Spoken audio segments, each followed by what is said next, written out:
In 12th century England, two children crawled out of a pit in the ground. They spoke a language no one had ever heard. They refused to eat anything except raw beans. And their skin was green. This is not a fairy tale. This is a documented historical account.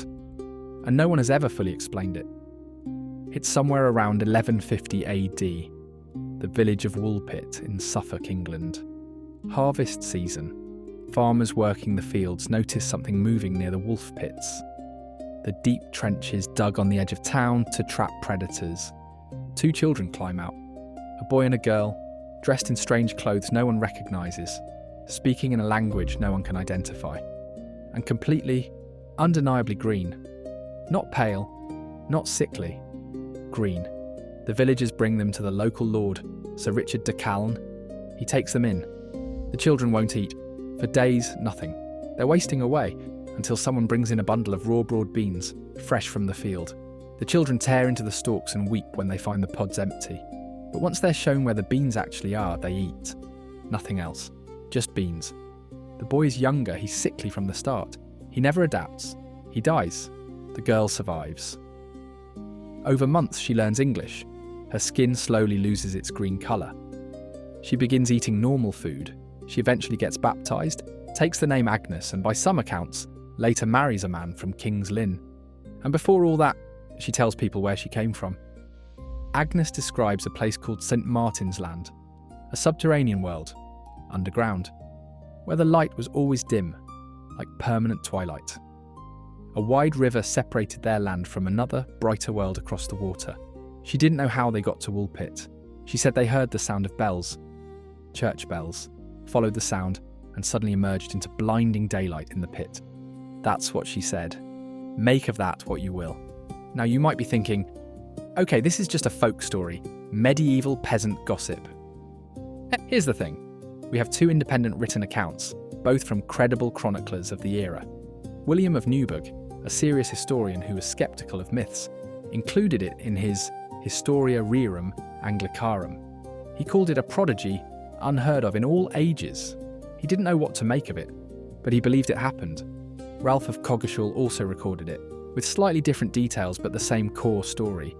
These weren't tabloid writers, this was the equivalent of peer-reviewed history for the 12th century. So what actually happened? Here's where it gets interesting. The most grounded explanation involves Flemish immigrants. In 1173, King Henry II expelled a large population of Flemish settlers from England. Families were scattered, children lost. Some historians believe these two were Flemish, which would explain the unknown language. As for the green skin, severe malnutrition causes a condition called hyperchromic anemia, which can give skin a greenish tint. A diet restricted to beans combined with whatever trauma they'd experienced could account for everything. Plausible. Boring, but plausible. Taking Agnes at her word, some researchers have pointed to ancient folklore traditions across cultures of subterranean peoples living beneath the earth. The children stumbled into our world through a cave system and emerged disoriented, starving, and speaking their own tongue. Then there's the extraterrestrial theory, the greenish skin, the alien language, the confusion at sunlight, the description of a dim twilight world. Some researchers read these as signs of visitors from another planet, from a world orbiting a dimmer star. Agnes's description of crossing a great river to a brighter world, a metaphor for interstellar travel. And finally, Maraua, the explanation that made perfect sense to the people who were actually there. The children were fairy folk, beings from the other world who had crossed over. The bells that led them here, the underground origin, the strangeness, all of it fit the folklore of the era perfectly. To a medieval English villager, this wasn't crazy. This was exactly what fairies were. Here's what bothers me about every explanation. The Flemish theory doesn't fully account for why no one could identify the language. Flemish wasn't that exotic in medieval England, and it doesn't explain why, after learning English, Agnes couldn't just say, "We're from Flanders." The underground theory requires a literal, hidden civilization, which we've never found. The alien theory is the alien theory, and the fairy explanation just relocates the mystery. It doesn't solve it. 800 years later, we still don't know. The Green Children of Woolpit sit in an uncomfortable middle space. Too well documented to dismiss, too strange to explain. Whatever happened to those 2 children in a field in Suffolk in the 12th century?